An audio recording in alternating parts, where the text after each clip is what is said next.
coach at the University of Miami, and obviously now former coach of one Greg Rousseau. It is Manny Diaz joining us on the line here on One Bills Live. Coach, thanks for giving us some time again. I know we only had a brief time with you last night, so we wanted to help give you the opportunity to elaborate and share a little bit more information on Greg. And I was interested when I read this, and I need you to kind of corroborate it for me. I was reading about his recruitment down there at the University of Miami, and it said that you kind of sold him on becoming the next Mario Williams, a player you were around earlier in your coaching career at NC State. First, was that true? And do you see similar traits in Greg's skill set to that of Mario? Well, it's ironic. We had Mario and Manny Lawson, and I think that's the last two defensive ends taken from the same school the same year. And it was really Manny. I mean, he ended up growing into being more like Mario, but it was Manny at first, the long length, kind of narrow body, but long levers that you really knew could grow and develop. I mean, Greg was 195 pounds when we signed him out of high school. And then what happened to his body, he completely transformed, really turned into what we thought he would, and just an elite skill set. His ability to bend at that length is pretty unique and rare. And then he was for the physicality of playing defensive end, because he's a guy that played wide receiver. He's catching fades in high school. He's playing safety. He's playing all over the place. But he was really, really dominant for us. And what a shame he didn't play last year, but we supported his decision. That was, it was a very uncertain time, and he made a very brave choice with his family in mind. Because there's no telling what his film would look like in 2020. It'd have been fun to have him, but I think Buffalo got a steal for sure. And interestingly enough, we found this out. It's hard for us to dig deep on all of these prospects, but it's really what tells you exactly who these guys are. We've heard he was a special guy. I mean, he graduated early so that he could come to the U and start quick because he knew he had so much to learn. He put in a lot of extra work to make that happen, that spring football before his freshman year. Yeah, I know, it's a coaching cliche to talk about how special your guys are, but Greg Rousseau is special. They're not all like Greg. And you're not just adding a great Bill, you're adding a great guy to the community of Buffalo. I mean, this is a really, really special human being. He's selfless. He's all about his teammates. He's about others, wants to do really well. He was raised the right way. And just a fun guy to have walking around your building. We will miss him for sure, not just the player, but we miss Greg, the person.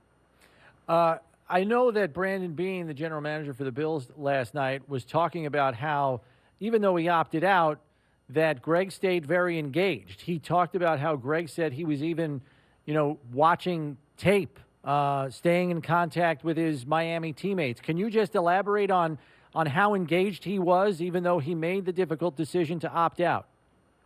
Well, our players love Greg Rousseau. Our staff loves Greg Rousseau. So, and I wanted to make sure he felt that when he made the decision to opt out, we didn't even know if we were going to have a season. We have to remember what it was like last summer. The season was not promised us. And I wanted to make sure that he knew that it was not going to be, okay, see ya, you're not one of us anymore. I wanted him to know that he was still a Miami Hurricane.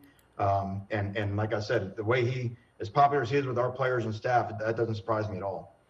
He had the 1 year, the 2019 year, where he put together 15 and a half sacks, and you guys moved him all over the front, even down to the zero technique. Tell us a little bit about his versatility, how fast he picked up the defensive end spot, how high of a draft pick would he have been had 2019 been, say, his senior year? That's interesting because I still think his 2019 film had some things that we had good conversations with him last, the offseason before that going to 2020 that we really wanted to shore up. I mean, he made a lot of plays with his length. He's got great get off and he plays extraordinarily hard. So he's relentless. So he made a lot of plays that way. But we knew that there were some things versus the run he could be more consistent at, getting more comfortable with his pass rush moves. And you're talking about a guy that was a redshirt freshman. But if he had to put a 2020 tape out there, I don't think he'd have been around at 30. And that's why I think Buffalo made the steal of the first round, because they're getting a guy that should not be available at 30 simply because of COVID. If there not have been COVID, he would have not been a Buffalo Bill. But I also think it's great for Greg because I do think that Buffalo is a great culture, a great organization. the guys that they've already got ahead of him on defense, the way that Coach McDermott, preaches defense there, I think it's the perfect landing spot for Greg as well.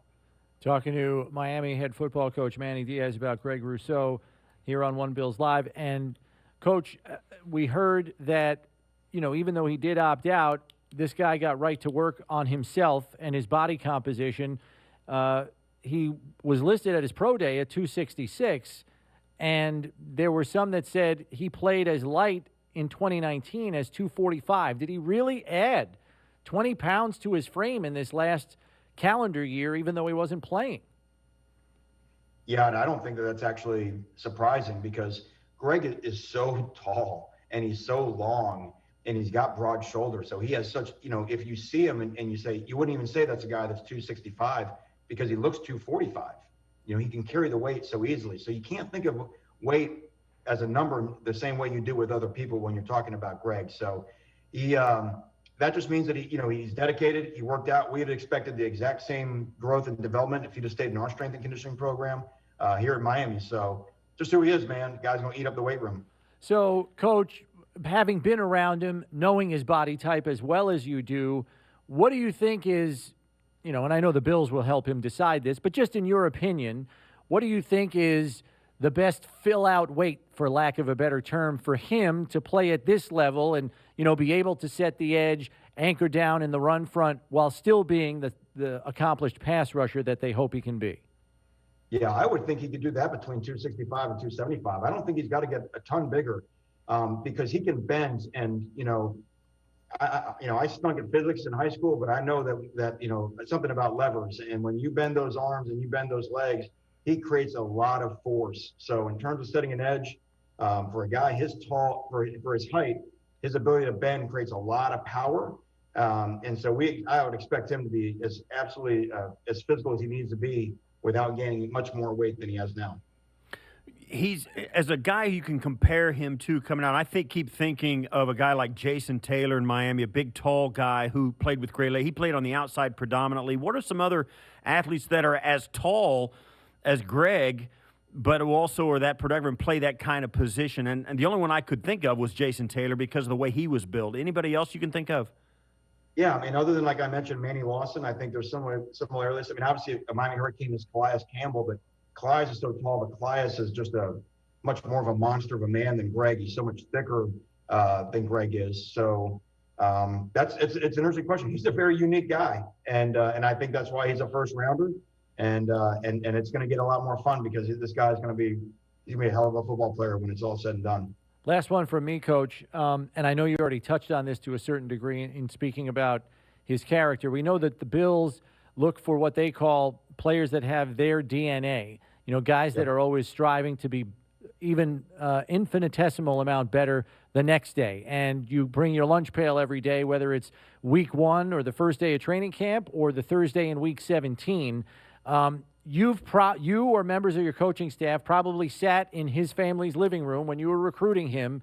It looks like he comes from a hardworking blue-collar type family with his mom being his nurse and a dad being a mechanic.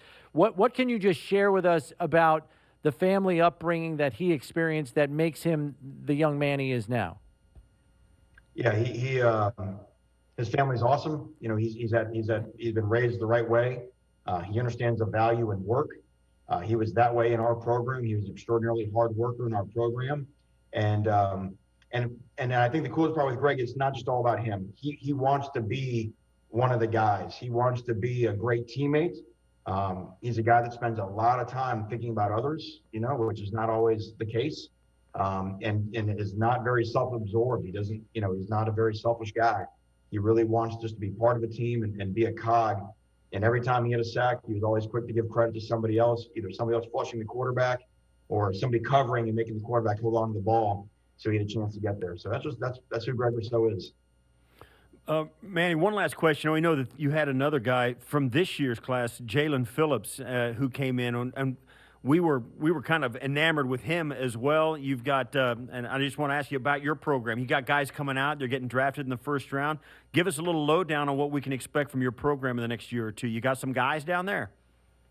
Well, we believe we should always have guys at the University of Miami. That's something that we feel like we should do, and But I think it's very similar to what you mentioned about how Coach McDermott's building the program there. You got to get the right type of guys. You got to get them to buy into the right things. And I think our players are starting to see that. And I'll tell you, Greg Rousseau and Jalen Phillips, you want to talk about someone that you could role model your game after? And I don't even mean as a defensive end. I mean, you may be a wide receiver, you can be a tight end, you can be anybody on our football team. They watched those two guys work in this program the last 2 years. You know, Jalen Phillips didn't even play football his first year in our program, didn't do anything but sit there and eat every weight in our weight room. And to see both those guys walk across the stage last night and shake a commissioner's hand, they get it now. So you hope to see guys like that can transform your program and maybe give a little bit more inspiration to somebody to do things the right way, and ultimately know that the reward will be as high of a draft choice and maybe even a first round like what we saw last night. Coach, thanks for the time. We appreciate it. Good luck next season. Hopefully it's a more regular season that we're all kind of used to. Thanks, Manny. No question. Can't wait for that. And I mean, you know, a home playoff game in Buffalo in front of a full stadium is what, you know, I mean, that's been a long, that's what this thing's all about. And I can't wait to have football back the way we all know it and love it. All right. Take Thanks, care, Coach. Coach. Again, thanks for the time. Have a great day. All right, that's Miami head football coach Manny Diaz talking to us a little bit about Greg Rousseau, the person and the player.